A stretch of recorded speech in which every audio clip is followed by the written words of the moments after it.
भारत सरकार के जल शक्ति राज्य मंत्री प्रहलाद सिंह पटेल रविवार को मथुरा पहुंचे। यहां भगवान बांके बिहारी और श्री कृष्ण जन्मस्थान के दर्शन करने के बाद उन्होंने मथुरा के मसानी क्षेत्र में तैयार हो रहे एसटीपी का निरीक्षण किया। इस दौरान उनके साथ जल निगम और नमामि गंगे के वरिष्ठ अधिकारी मौजूद रहे। राज्य मंत्री ने दिसंबर तक मथुरा के अधिकांश नालों को टेप करने की बात कही, तो वहीं यमुना से गंदगी कब तक दूर होगी, इस सवाल का जवाब नहीं दे पाए। यमुना प्रदूषण को लेकर इस वक्त काफ़ी सक्रियता दिखाई दे रही है, भले राज्य सरकार हो या केंद्र सरकार हो। मथुरा में यमुना भक्तों ने आंदोलन की चेतावनी दी। 7 अगस्त को आमरण अनशन शुरू होने वाला था। उससे पहले ही मथुरा की सांसद हेमा मालिनी अपने मानसून सत्र के दौरान दिल्ली के जल शक्ति मंत्री गजेंद्र शेखावत जी से मिली, पर्यावरण मंत्री अश्विनी चौबे से मिली। उतना ही नहीं, उसके बाद फिर वो मथुरा लौटी और सीधी लखनऊ योगी जी से पास गई। इसके अलावा केंद्र सरकार भी यमुना प्रदूषण को लेकर गंभीर है। आज केंद्रीय मंत्री प्रहलाद सिंह पटेल आज मथुरा आए, जो कि जल शक्ति मंत्रालय के मंत्री। उन्होंने अपना एक गोपनीय कार्यक्रम रखा और मथुरा के जो मूल समस्या है कि जो यहाँ का फैक्ट्रियों का पानी है, सीवर का पानी है, वो सीधा यमुना में गिर रहा है, तो उसको लेकर यहाँ एक एसटीपी बनाया जा रहा है। उसका निरीक्षण करने गए, क्योंकि सरकार घोषणा कर चुकी है कि 31 दिसंबर से पहले सभी नालों को यमुना में गिरने से रोक दिया जाएगा। एनजीटी की जब तारीख हुई तो उसमें भी यही हलफनामा दिया गया। तो अपने वादे को कैसे पूरा करेंगे, इसके लिए सरकार गंभीर है। आज प्रहलाद सिंह पटेल यहाँ मथुरा आए, उन्होंने निरीक्षण किया। आइए उनसे जानते हैं कि उनको इस वक्त क्या वहाँ की स्थिति मिली और क्या दिशा निर्देश दिए। मुझे लगता है कि जो भी हमारे वृंदावन के आदरणीय नागरिक बंधु हैं, मैं उनसे पहली विनती तो यही करूँगा, मोदी सरकार के नेतृत्व में चलने वाली सरकार में आंदोलन की ज़रूरत नहीं पड़ेगी। जो शपथ पत्र भारत सरकार ने दिया है कि दिसंबर के पहले हमें सारे नालों को टेप करके शुद्ध जल यमुना जी में डालना है, मथुरा और वृंदावन का। आप विश्वास करिए, ये समय सीमा के पहले करने का संकल्प है जो शपथ पत्र दिया है। उसके पहले अगर हम कर सके, यही मोदी सरकार के काम करने का तरीका है। राज्य सरकार का सहयोग है, जल निगम और भारत सरकार मिलकर समय के पहले इस काम को करेगी। अभी 6 MLD पानी ही ट्रीट हो रहा है, 12 MLD पानी अभी भी यमुना में जा रहा है। ये स्वीकार करने में मुझे आपत्ति नहीं है। पहला ट्रायल अक्टूबर में होगा और फाइनल ट्रायल हम नवंबर लास्ट तक करेंगे। और ये जो शपथ पत्र हमने दिसंबर का दिया है, आप विश्वास करिए कि हम उसे पूरा करेंगे।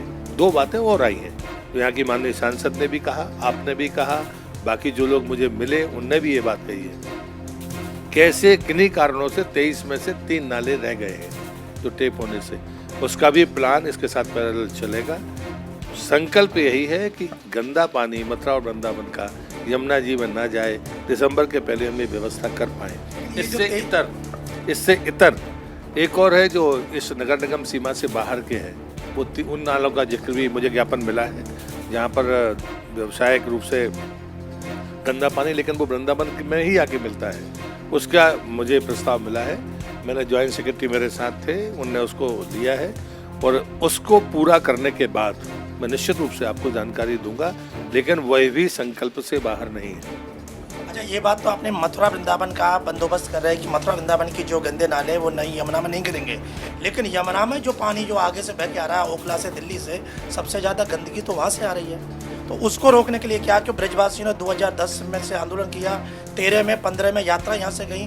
23 मार्च 2015 को तत्कालीन मंत्री रविशंकर प्रसाद जी ने इन यमुना भक्तों को, लाखों लोग गए, उन्हें आश्वासन दिया कि इसको हम 2.5 से 6 महीने में पूरा कर लेंगे, लेकिन 5 वर्ष बीत गए, स्थिति जस की तस बनी हुई है। नहीं, मुझे लगता है इतने पीछे तो मैं जाना नहीं चाहता, लेकिन मैं मुख्यमंत्री जी को धन्यवाद दूंगा।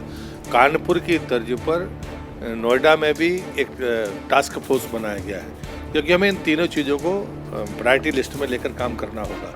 वो बना है, मॉनिटरिंग लगातार उसकी चल रही है। ये बड़ी समस्या है, ये बात मैं मानता हूँ, और इसलिए उस पर जो वर्कआउट हो रहा है, क्योंकि 700 MLD का अनुमान है मंत्रालय का कि इतना पानी उसमें मिलता है यमुना जी में, और इसलिए मुझे लगता है उस पर कार्य योजना लगातार चल रही है। एक बार उसको भी देखेंगे, क्योंकि मुझे जानकारी में था कि जिस प्रकार से फास्ट ट्रैक कानपुर का बना, इसी फास्ट ट्रैक को अब नोएडा में फिर से बनाया गया है और उसकी मॉनिटरिंग की रिपोर्ट लेकर हम समय सीमा बताएंगे तो मुझे लगता है ज़्यादा बेहतर होगा। जब मेरा एक सीधा सवाल कि यमुना को स्वच्छ करने की दिशा में आपका मंत्रालय क्या योजना है, कैसे इसको शुद्ध करेंगे? हमारे पास एक ही है कि हम गंदे पानी को सीधे उसमें ना मिलने दें और इसलिए जो भी हम कैपेसिटी को ऑब्जर्व करते हैं उस पॉइंट पर आखिरी जहाँ वो यमुना में मिलती है उसके पहले भी हम ट्रीट करके उस लोड को कम करें। ऐसा ना हो कि हमें STP आपके यहाँ जैसे आपके यहाँ 30 ml का प्लांट बनाया है, अगर हमने ऊपर से इसको दुरुस्त नहीं रखा या इसको रोका नहीं तो हो सकता है ये कैपेसिटी एग्जॉस्ट कर जाए, फिर वही परिस्थिति बनेगी। तो मुझे लगता है कि इस पर भी बाकायदा सरकार चौकस है और मैंने साहब पहले ही ज्वाइन करने के समय ही मैंने कहा था कि अगर हम 30 ml का उदाहरण के लिए जो प्लांट जिस पर मैं घूम कर आया हूँ, क्या आने वाले 20 साल तक इस पर हम 30 ml से ज़्यादा का लोड नहीं आने देंगे। ये अगर हमारी कार्य योजना रही तो मुझे लगता है आने वाली पीढ़ी को हम एक ऐसा भरोसा देंगे, शायद उसके आगे वही अपना रास्ता निकाल सकते हैं। और इसलिए मंत्रालय की योजना बड़ी साफ है। खाली ऐसा नहीं कि मुहाने पर आकर हम ट्रीट करेंगे, मुहाने के ऊपर में भी लोड ना बढ़े, इस पर भी हम काम कर रहे हैं। कब तक हो जाएगा काम? मुझे लगता है कि इसमें समय सीमा की बात तो मैं अभी नहीं करूँगा, अनुमानित? लेकिन जो मैंने मथुरा वृंदावन में आपको डेट दी है उस पर हम कायम हैं, हम दिसंबर के पहले करेंगे। अच्छा, ये सबसे ज़्यादा प्रदूषण इसमें यमुना में कहाँ से फैलता है? मुझे लगता है ये डिबेट जैसी मत करिए। डिबेट नहीं, केवल एक चीज़, क्योंकि अब तक कहा जा रहा है कि सबसे ज़्यादा दिल्ली में वजीराबाद से ओखला के बीच 22 किलोमीटर में सबसे ज़्यादा गंदी होती है। बहुत सारी रिपोर्टें हैं, आप भी उनको बहुत पढ़ते होंगे, सरकार भी उसको पढ़ती है और मुझे लगता है कि इन चीज़ों को हम लेकर आगे बढ़ते हैं। असेसमेंट हमारे सामने है, आंकड़े हमारे सामने हैं। सबसे बड़ी बात है कि इसको यमुना में उत्तर प्रदेश का तरफ से सबसे ज़्यादा गंदगी हो रही है। 7 जिले उत्तर प्रदेश के, और आरोप केजरीवाल पर लगाया जाता है कि दिल्ली कर रही है और दिल्ली कुछ नहीं कर रही। नहीं, मुझे लगता है इस बहस में तो मैं नहीं पढ़ना चाहूँगा, लेकिन आप जो मानते हैं इस बात को, उत्तर प्रदेश के मुजफ्फरनगर, मेरठ, शामली, बागपत, नोएडा, गाजियाबाद, इनके फैक्ट्रियों का पानी सबसे ज़्यादा इसमें गिर रहा है। मुझे लगता है कि मैं आपको ये बात कह चुका हूँ। ये टास्क फोर्स बनाने के बाद में जो रिपोर्ट्स आएंगी तो आप इसको ऐसे मत डालो कि उत्तर प्रदेश बहुत गुनहगार है, दिल्ली गुनहगार है। यमुना की गंदगी में जो लोग भी गंदगी डालते हैं वो सब गुनहगार हैं और इसलिए मुझे लगता है मंत्रालय उसके सकारात्मक तरीके से काम करने में आगे बढ़ रहा है। मैं तो उत्तर प्रदेश सरकार को बधाई दूंगा कि उन्होंने जो फास्ट ट्रैक बनाया वो हमको मददगार साबित होगा।